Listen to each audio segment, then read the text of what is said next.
السلام علیکم ورحمۃ اللہ وبرکاتہ۔ رمضان کا مہینہ چل رہا ہے اور آپ سبھی لوگ قرآن مجید کی خوب تلاوت کر رہے ہوں گے۔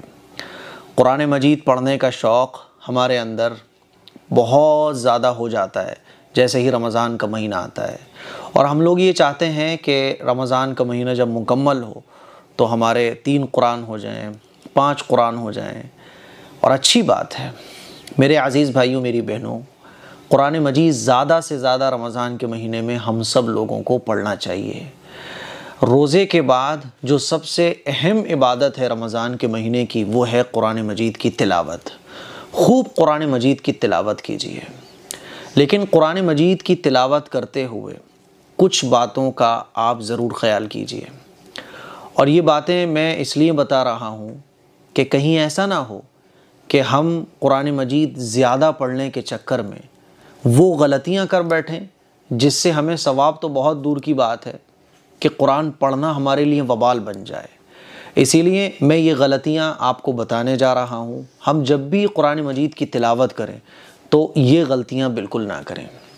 میں نے دیکھا ہے لوگوں کو، اور میں نے کئی بار دیکھا ہے، بہت لوگوں کو دیکھا ہے، اسی لیے میں آپ کو یہ ساری چیزیں بتا رہا ہوں۔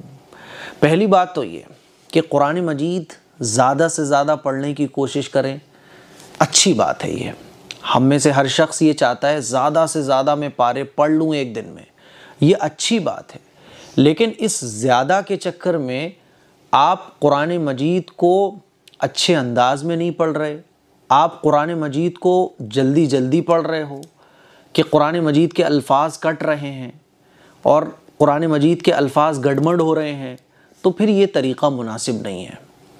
قرآن مجید آپ پڑھیں تو اس بات کا بہت خیال رکھیں کہ قرآن مجید کے جو الفاظ ہیں وہ بالکل صاف ستھرے کلیئر نکل رہے ہوں۔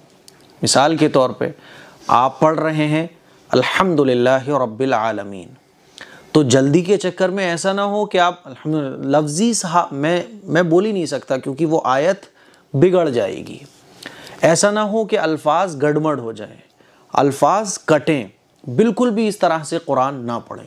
تو قرآن مجید پڑھنے میں اس بات کا بڑا خیال رکھیں۔ بعض لوگ جو ہے نا بڑے فخر سے بتاتے ہیں میں تو 10 منٹ میں پارہ پڑھ لیتا ہوں، میں تو 15 منٹ میں پارہ پڑھ لیتا ہوں، اور جلدی پڑھنے کے چکر میں گھر میں جو ہے نا وہ آپس میں بحث بھی چل رہی ہوتی ہے، میرے 3 پارے ہو گئے، میرے 5 پارے ہو گئے، اب جو پیچھے رہ جاتا ہے تو وہ جلدی کے چکر میں جو ہے نا یہ غلطیاں کر بیٹھتا ہے۔ اسی لیے آپ کو پہلی غلطی تو یہ نہیں کرنی کہ الفاظ گڑبڑ ہو جائیں، اس کا بہت خیال رکھنا ہے۔ میں ہمیشہ یہ بات کہتا ہوں کہ اللہ تعالیٰ قرآن مجید پڑھنے والے کی کوالٹی دیکھتا ہے، کوانٹٹی نہیں دیکھتا۔ کوانٹٹی معنی رکھتی ہے اسلام میں، لیکن کوالٹی کے ساتھ، کوالٹی بیسٹ ہے۔ حدیث میں آتا ہے نا کہ جو شخص قرآن مجید کو پڑھ رہا ہو لیکن زبان اس کی ساتھ نہیں دے رہی ہو، اور وہ پڑھ نہیں پا رہا ہو لیکن وہ پڑھنے کی کوشش کر رہا ہے، اٹک رہا ہے، اللہ کے نبی صلی اللہ علیہ وسلم نے ارشاد فرمایا کہ اس اٹکنے والے کو ڈبل اجر ملتا ہے۔ تو ڈبل اجر اس کو مل رہا ہے کیونکہ یہ پڑھنے کی کوشش کر رہا ہے۔ تو ایسا نہیں ہے کہ آپ اگر 1 گھنٹے میں 1 پارہ پڑھ رہے ہو اور سامنے والا 1 گھنٹے میں 2 پارے پڑھ رہا ہے تو آپ ثواب میں پیچھے رہ گئے۔ آپ اگر اچھے سے پڑھنے کی کوشش کر رہے ہو، اپنی طرف سے بیسٹ دے رہے ہو قرآن مجید کی تلاوت میں، تو اللہ آپ کو اس سے زیادہ ثواب دے سکتا ہے۔ تو اسی لیے کوالٹی پیدا کریں اپنے قرآن مجید کے پڑھنے میں، پہلی چیز، ٹھیک ہے۔ دوسری غلطی قرآن مجید کے پڑھنے میں ہم لوگ کیا کرتے ہیں کہ مان لیجیے قرآن مجید اوپن ہے، کھلا ہوا ہے، اب قرآن مجید کو ہم کیسے پڑھ رہے ہیں؟ یوں کر کے آواز چلتی ہے، بس ایک بھنبھناہٹ کی سی آواز آتی ہے قرآن مجید کے پڑھنے میں، لفظ نہیں نکل رہے ہوتے، ایک بھنبھناہٹ کی سی آواز آتی ہے بس اس طرح سے۔ تو یہ قرآن مجید پڑھنا نہیں ہے۔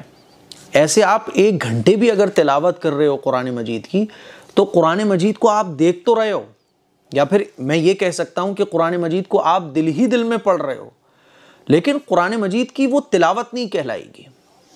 اسی لیے آپ اگر قرآن مجید پڑھ رہے ہو، چاہے آہستہ پڑھو چاہے زور سے پڑھو، لفظوں کی ادائیگی آپ کی زبان سے ہونا چاہیے۔ مان لیجیے آپ پڑھ رہے ہیں الحمدللہ رب العالمین الرحمن الرحیم، تو لفظ آپ کی زبان سے نکل رہے ہوں، یہ جو بھنبھناہٹ کی سی جو آواز ہے، یہ قرآن مجید پڑھنا نہیں کہلائے گا۔ بہت لوگوں کو میں نے دیکھا ہے بیٹھے ہوئے ہیں، صرف اسی طرح کی آواز نکلے گی، تو یہ غلطی آپ کو نہیں کرنی۔ تیسری غلطی ہے کہ بس یوں قرآن کھلا ہوا ہے، نہ تو ہونٹ چل رہے، نہ زبان چل رہی ہے، نہ لفظوں کی ادائیگی ہو رہی ہے نہیں ہو رہی ہے تو مجھے نہیں معلوم، لیکن میں نے دیکھا ہے قرآن مجید یوں کھلا ہوا ہے، لوگ بالکل ہونٹ بند ہیں، بالکل بھی ہونٹ لپس حرکت نہیں کر رہے، بس نظریں چل رہی ہیں کہ ایک لائن، دوسری لائن، تیسری لائن، نظریں چل رہی ہیں۔ تو یہ قرآن مجید کو دیکھنا ہے، یہ قرآن مجید کو پڑھنا نہیں ہے۔ یا اس میں بھی ہم کہہ سکتے ہیں قرآن مجید دل میں پڑھا جا رہا ہے، لیکن قرآن مجید دیکھنے کا ثواب تو ملے گا، دل میں قرآن مجید پڑھنے کا ثواب مل سکتا ہے، لیکن قرآن مجید پڑھنے کا جو ایکچول ثواب ہے وہ آپ کو نہیں ملے گا۔ اسی لیے اگر آپ آہستہ سے بھی قرآن پڑھ رہے ہیں تو زبان سے آپ کے لفظوں کی ادائیگی ہونا چاہیے۔ مان لیجیے آپ آہستہ پڑھ رہے ہیں، جیسے نماز میں ہم لوگ پڑھتے ہیں آہستہ، تو جیسے ہم نماز میں پڑھتے ہیں نا آہستہ، اسی طرح سے اگر آپ آہستہ بھی قرآن پڑھ رہے ہیں تو لفظوں کی ادائیگی ہونا چاہیے، ٹھیک ہے؟ تو یہ غلطیاں ہیں، قرآن مجید کی تلاوت کرتے وقت آپ کو یہ غلطی بالکل بھی نہیں کرنی ہے۔ ایک اصول یاد رکھیے گا، قرآن مجید پڑھنا کہلاتا تب ہے جب ہماری زبان سے لفظوں کی ادائیگی ہوتی ہے۔ تو آپ کو اس بات کا خاص خیال رکھنا ہے کہ آپ کی زبان سے لفظوں کی ادائیگی ہو رہی ہو۔ اگر لفظوں کی ادائیگی ہو رہی ہے تو وہ آہستہ ہو یا زور سے ہو، وہ قرآن مجید پڑھنا کہلائے گا۔ اور قرآن مجید کو پڑھتے وقت آپ کو لفظ صاف نکالنا ہے، لفظ کٹنا نہیں چاہیے، لفظ گڑبڑ نہیں ہونا چاہیے، ٹھیک ہے؟ تو یہ اصول آپ یاد رکھیے گا۔ اگر لفظوں کی ادائیگی نہیں ہو رہی ہے تو قرآن مجید دیکھنے کا تو ثواب ملے گا آپ کو، لیکن پڑھنے کا نہیں ملے گا۔ تو مجھے امید ہے قرآن مجید پڑھنے کے سلسلے میں یہ غلطیاں جو عام طور پر لوگ کر دیتے ہیں، مجھے امید ہے کہ آپ لوگ ان غلطیوں کا خیال رکھو گے۔ مجھے اپنی دعاؤں میں یاد رکھیے اور یہ کلپ گھر پہ سب کو دکھائیے، سوشل پلیٹ فارم پر شیئر کیجیے تاکہ زیادہ سے زیادہ لوگوں تک یہ تمام باتیں پہنچ سکیں اور لوگ اس پر عمل کر سکیں۔ السلام علیکم ورحمۃ اللہ وبرکاتہ۔